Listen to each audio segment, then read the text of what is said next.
সকালবেলায় ঘুম থেকে উঠেই দেখি মামা শ্বশুরমশাই নাকি মাছ ধরতে যাবেন পুকুরে। তো আমার তো ভীষণ ইচ্ছে হলো যে কিভাবে মাছ ধরবে সেটা দেখবো। আসলে নদীর মাছ ধরাও তেমন একটা দেখা হয় না, তবুও কিছু কিছু সময় দেখেছি ছোটবেলায়, বড় হয়ে দেখা হয়নি। তবে পুকুরের মাছ ধরা তো একদমই দেখিনি, সেই কারণেই চলে গেলাম, বেরিয়ে পড়লাম সবাই। বড় মামার মেয়ে, ছোট মামার মেয়ে আর ভাই, মানে ছোট মামার ছেলে আর মামা মেশো সবাই মিলে কিন্তু একসাথেই গেছিলাম মাছ ধরতে। আসতে না আসতেই দেখলাম মামা কত মাছ পেয়েছে, দেখো জাল থেকে মাছগুলোকে এবার ছাড়িয়ে নিচ্ছে। আর ওইদিকে দাঁড়িয়ে আছে ভাই, ছোট মামার ছেলে। আজকে কিন্তু পুচকু ভাইটা আসেনি, মানে যে ছোট ভাইটাকে কালকে দেখেছিল ভিডিওতে, সেই ভাইটা কিন্তু আসেনি। সেই ভাইয়ের আজকে স্কুল আছে, ও কিন্তু একদম সকাল থেকে স্কুল থাকে। এরপর যখন ও জানতে পারবে ওকে না নিয়ে আমরা চলে এসেছি সবাই মিলে মাছ ধরতে, তখন কিন্তু ও খুবই রাগারাগি করবে। যাই হোক, তবুও কিছু করার নেই, যেহেতু ওর স্কুল আছে। আর সকালবেলাতেই মামা চলে এসেছিল মাছ ধরতে। যাই হোক, এখানে দেখো সবাই মিলে চলে এলাম মাছগুলো দেখতে। আর এইখানটায় হচ্ছে মেশো, মামা, এদিকে দুই বুনু দেখো যে দাঁড়িয়ে আছে। এদিকে ভাই কিন্তু সব মাছগুলোকে নিয়ে নিচ্ছে, আর বুনুও কিন্তু ভাইকে হেল্প করে দিচ্ছিল। আর ওইদিকে দেখো মামা আবার জাল ফেলছে। আর এই দিকটার পরিবেশটা দেখো, ওই যে সামনে কিন্তু বলেছিলাম যে এখানে যেহেতু দুবারই ফসল চাষ হয় আর দুবারই ধানই হয়, মানে কোনো রকম সবজি হয় না। আর তার সাথে এখানে রয়েছে ভেড়া, এগুলো তো কালকেও দেখেছিলে। ভেড়া যারা যারা দেখোনি দেখে নাও, আমি তো কখনো দেখিনি, তাই একটু মন দিয়ে দেখছিলাম আর কি। যাই হোক, সামনের পরিবেশটা দেখো আরোই সুন্দর, দুপাশে পুকুর আর মাঝখান দিয়ে রাস্তা। এই জায়গাটাকে তো আমার অসাধারণ লেগেছে। আর ওইদিকে দেখো মেশো একটু ওখানে বসে ফোনে কথা বলছিল। যাই হোক, এরপর কিন্তু চলে যাবো আমরা পুকুরের ওপারে। পুকুরের ওই পারে কিন্তু মামা আর ভাই মিলে অলরেডি মাছ ধরা স্টার্ট করে দিয়েছিল। যদিও মামাই মাছ ধরছিল, কিন্তু ভাইও মামার সাথে ভালোই হেল্প করছিল। দূর থেকে হয়তো দেখতে পাচ্ছে জালটা কিন্তু আবার ফেলে দিয়েছে অলরেডি পুকুরে। এখানকার পরিবেশটা সত্যি অসাধারণ, একদম দেখার মতো। আসলে কি বলতো, আমাদের এখানকার পরিবেশের থেকে ওখানকার পরিবেশটা একদমই আলাদা, তাই দেখতে ভালো লাগে। একই রকম পরিবেশ হলে আর দেখতে ইচ্ছা করতো না, কিন্তু এটা যেহেতু একদমই আলাদা, তাই আমার বেশ ভালোই লাগছিল। তোমাদের কাছে কিরকম লাগছে অবশ্যই কমেন্টে জানিও। তারপর কিন্তু আমরা আবার চলে গেলাম অন্য সাইডে পুকুরের। আসলে কি বলতো, একবার যেখানে জাল ফেলা হয় মাছ ধরার জন্য, সেখান থেকে কিন্তু মাছগুলো আবার অন্য সাইডে চলে যায়।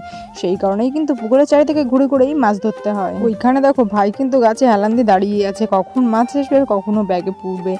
যাই হোক, প্রত্যেকটা জালেই কিন্তু ভালোই মাছ উঠছিল। হ্যাঁ, সব জালে উঠছিল তেমনটা নয়, তবে বেশিরভাগ জালেই কিন্তু মাছ উঠছিল।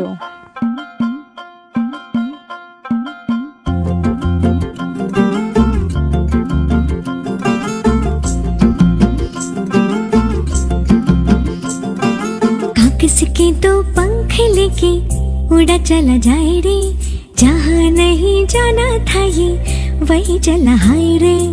उम्र का ये ताना बाना समझ न पाए रे, जुबां पे जो मोह माया नमक लगाए रे। के देखे न भाले न जाने न दाए रे, दिशाहारा केमन बोका মনটা রে।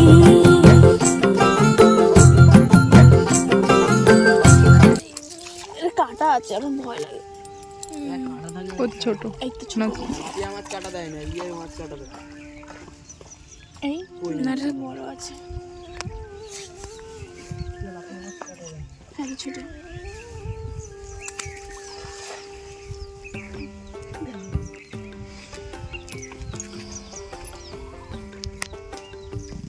দুই বোনু মিলে মাছগুলোকে এখন বেছে নিচ্ছে। বড় মাছগুলোকে ব্যাগের মধ্যে রেখে দিচ্ছে আর ছোট মাছগুলোকে জলে ছেড়ে দিচ্ছে, কারণ ছোট মাছগুলো নর্মাল সাইজ হতে এখন অনেকটা লেট আছে, যেই কারণে কিন্তু মাছগুলোকে এখন জলে ছেড়ে দেওয়া হচ্ছে। আর ওরা দেখো বেশ মজা করে করেই মাছগুলোকে ছাড়ছিল। কিন্তু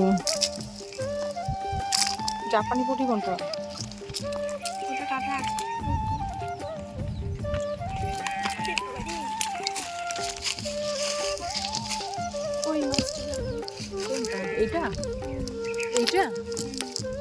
ওইদিকে দূরে দেখো মামা আবার জাল ফেলে দিয়েছে মাছ ধরার জন্য। চলো ওই দিকটায় যাওয়া যাক। পুকুরের পরিবেশটা কি সুন্দর দেখো, এইদিকে পুরো চারিদিকে গাছ, খেজুর গাছ রয়েছে। এখানে নাকি অনেকদিন আগে খেজুরের রস পাওয়া যেত, খেজুরের রস করা হতো, কিন্তু এখন খেজুরের রস করার জন্য আর লোক পাওয়া যায় না, যেই কারণে কিন্তু এখন খেজুরের রস আর করতে পারে না।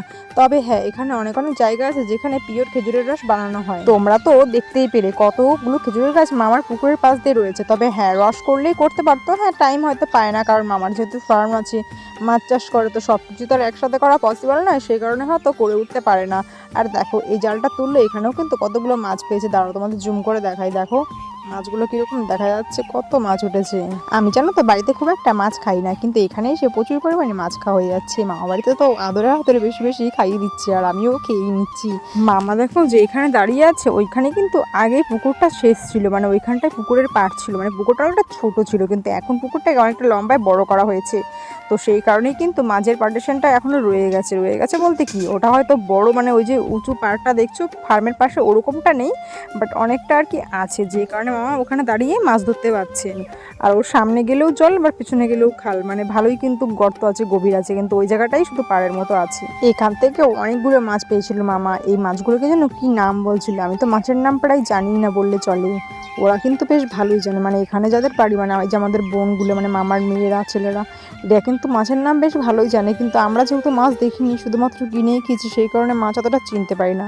শুধুমাত্র রুই মাছটাই চিনি, যেহেতু রুই মাছটা বইয়ে পড়েছিলাম সেই কারণেই। বাদ বাকি মাছগুলো অতটা দেখাও হয়নি আর চেনাও হয়নি। আর দেখো ওই যে টিনের ঘরটা দেখতে পাচ্ছ, ওটা হচ্ছে জলমহল, মানে ওর নাম রাখা হয়েছে জলমহল। এবার কি কারণে রাখা হচ্ছে সেটা জানতে হলে তোমাদেরকে ক্যানিং এর কোটরাখালী গ্রামে আসতে হবে, কারণ ওর পেছনে যে রহস্যটা আছে সেটা আমি জানলেও এখন এখানে বলতে পারছি না। যাই হোক, তারপরে দেখো এখানেও কিন্তু মামা জাল ফেললো, এটা হচ্ছে লাস্ট। এখান দিয়ে ধরা হয়ে গেলে তারপরে আমাদের কাজ কমপ্লিট, তারপরে কিন্তু আমরা মাছগুলোকে নিয়ে চলে যাব বাড়ি।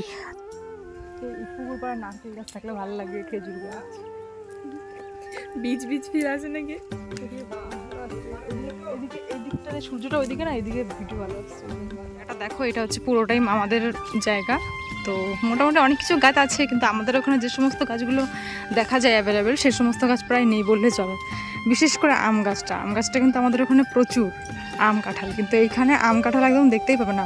আর বেশি দেখতে পাবে হচ্ছে কলা গাছ, প্রচুর পরিমাণে কলা গাছ, তাল গাছ আছে একটা দুটো।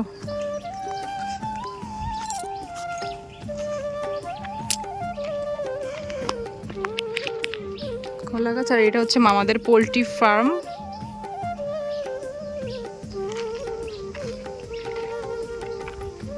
দেখো পোলট্রি ফার্মের ওই সাইডে একটা তাল গাছ আছে। পোলট্রি ফার্মটা কিন্তু বহুত বড়, এখান দিয়ে ওইটুকু তো দেখছো পুকুর পুজো, তো তার সামনে কিন্তু আরো লম্বা।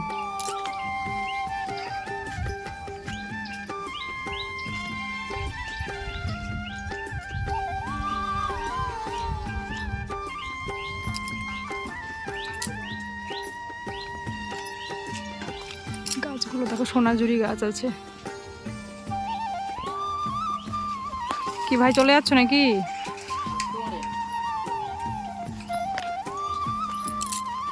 এই যে আম গাছ আছে, কলমের আম গাছ, মানে এমনি দেশি আম গাছ নেই এখানে। দেশি আম গাছ নেই বলো বনু, মানে এগুলো তো কলমের আম গাছ, দেশি যেগুলো বড় হয় খুব, অনেক বড় বড় গাছ হয় না, ওগুলো নেই, মানে দেশি আম গাছ নেই।